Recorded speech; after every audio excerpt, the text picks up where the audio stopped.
What if I told you that some of the foods you already eat can become even more beneficial simply because of how you prepare them? An ordinary potato can develop a special type of carbohydrate that acts more like fiber. Cooked rice can undergo a similar transformation after spending time in the refrigerator.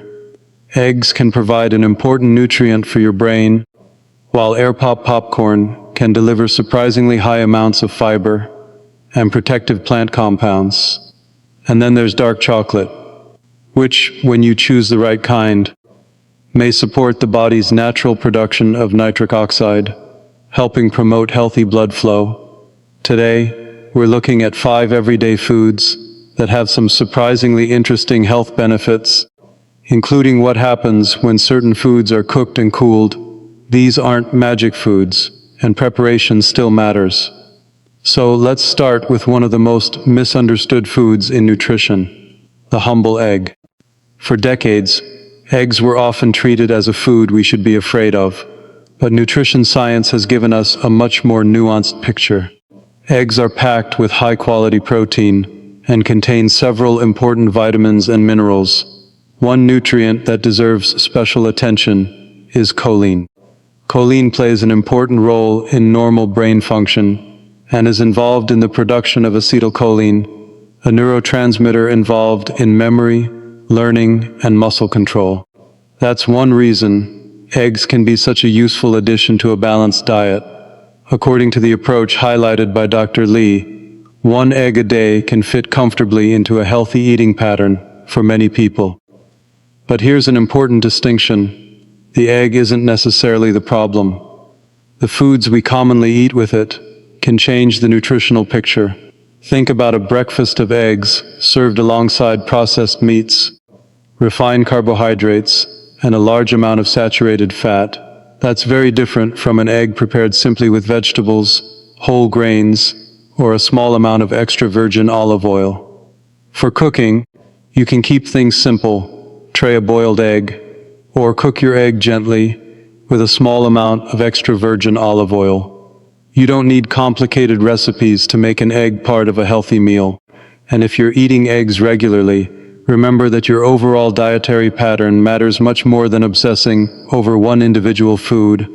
Eggs can provide protein, choline, and other nutrients, but they're just one piece of the bigger picture. Now, let's move to a food that seems completely ordinary. In fact, it's one of the most common foods in kitchens around the world: potatoes. And what happens to a potato after you cook it and let it cool is surprisingly interesting.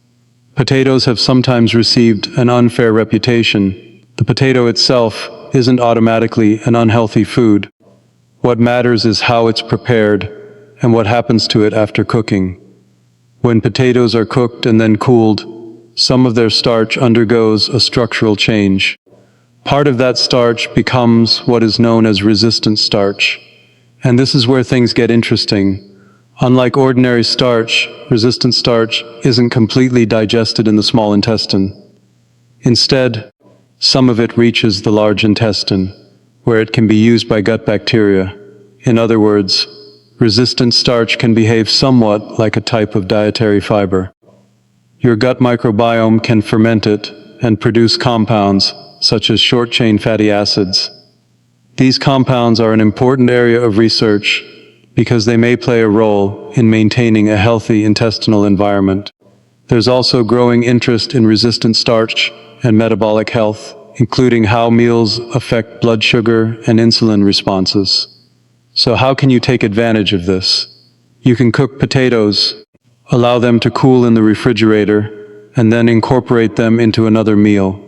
For example, cooled potatoes can become part of a salad with vegetables, herbs, extra virgin olive oil, and a source of protein. And you don't have to completely avoid potatoes just because you're trying to eat healthier. The bigger issue is often what we turn them into.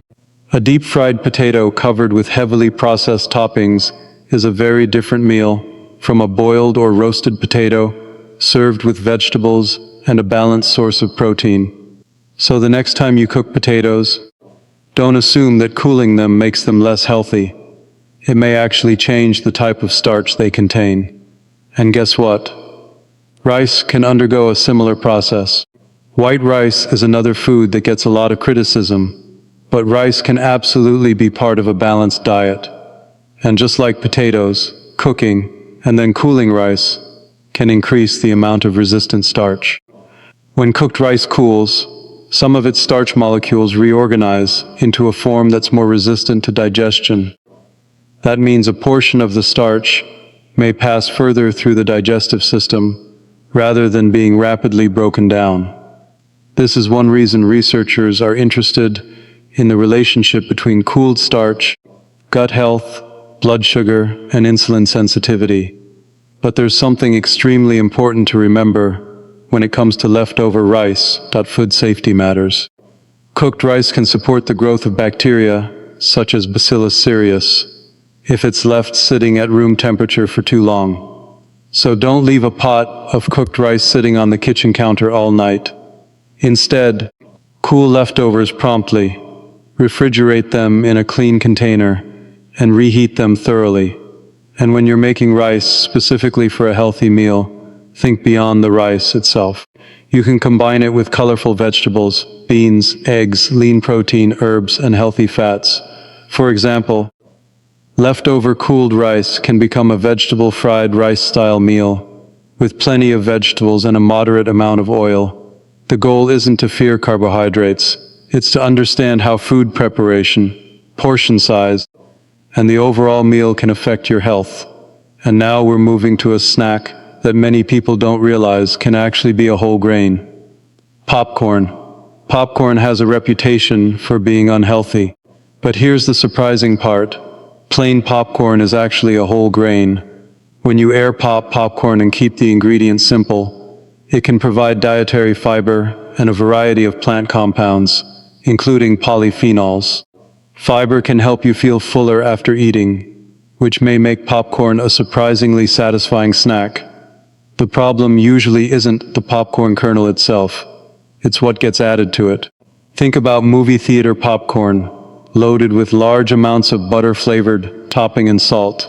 That's a very different food from a bowl of lightly seasoned air pop popcorn at home. So if you want to turn popcorn into a healthier snack, start with air pop popcorn, then add flavor yourself. You could use a small amount of extra virgin olive oil and herbs such as ground-dried rosemary. You can also experiment with spices and herbs that give you plenty of flavor without requiring huge amounts of salt or processed toppings. And there's another reason popcorn can be useful. Because it has volume and fiber, it can be more satisfying than many highly processed snack foods. Instead of reaching for a snack that's easy to eat quickly and forget about, a bowl of simple popcorn can give you something to actually chew and enjoy. Of course, portion size still matters. And if you have digestive problems or need to follow a specific diet, your tolerance for popcorn may be different. But for many people, plain air pop popcorn can be a perfectly reasonable whole grain snack. Now we've reached our final food, and this one is probably the most enjoyable: chocolate. But we're not talking about just any chocolate. If you love chocolate, here's some good news. Dark chocolate containing a high percentage of cacao can provide flavanol compounds. Flavanols are naturally occurring plant compounds that have been studied for their effects on vascular function. One mechanism researchers are particularly interested in involves nitric oxide. Nitric oxide helps blood vessels relax and widen, supporting healthy circulation. That doesn't mean eating chocolate will magically prevent heart disease, but it does help explain why the type of chocolate you choose matters. A chocolate bar that's mostly sugar and contains very little cacao is very different from dark chocolate containing 70%, 80%, or more cacao. The higher cacao options generally provide more cocoa-derived compounds and often less added sugar. Dr. Lee's approach emphasizes enjoying a small amount of dark chocolate rather than treating it like a health supplement that you should eat in unlimited quantities. A few squares can be enough. And pay attention to the ingredient list and nutrition label. Look for a higher cacao percentage and be mindful of added sugar. This is a perfect example of an important nutrition principle. A food doesn't have to be perfect to be part of a healthy diet. You don't have to completely eliminate the foods you enjoy. Instead, choose better versions, control portions, and build your diet around a wide variety of minimally processed foods. So let's quickly recap the 5 foods we've covered. Eggs are a convenient source of protein and provide choline, a nutrient important for normal brain function.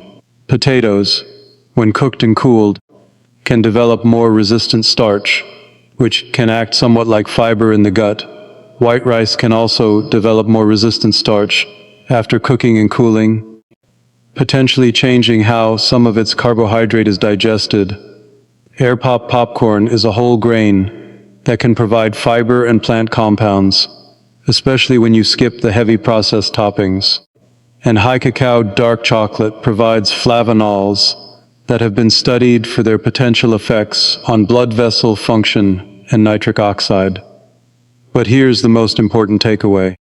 Healthy eating isn't about finding one magical food, it's about creating a pattern. Eat a variety of whole and minimally processed foods. Get enough fiber tea, vegetables, and fruits. Choose healthy sources of protein and fats. Pay attention to portions. And remember that how you prepare food can sometimes change its nutritional properties. So the next time someone tells you that a food is simply good or bad, remember that nutrition is rarely that simple.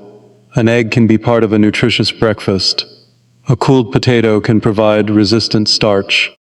Cooked and properly refrigerated rice can undergo changes that make some of its starch more resistant to digestion. Air pop popcorn can be a surprisingly nutritious whole grain snack. And a few squares of high cacao dark chocolate can fit into a balanced diet. The key is how much you eat, how you prepare it, and what the rest of your diet looks like. If you found these nutrition tips useful, like this video and subscribe for more evidence-based health and nutrition content. And tell me in the comments, which of these 5 foods do you eat most often? Eggs, potatoes, rice, popcorn, or dark chocolate? Thanks for watching, and I'll see you in the next video.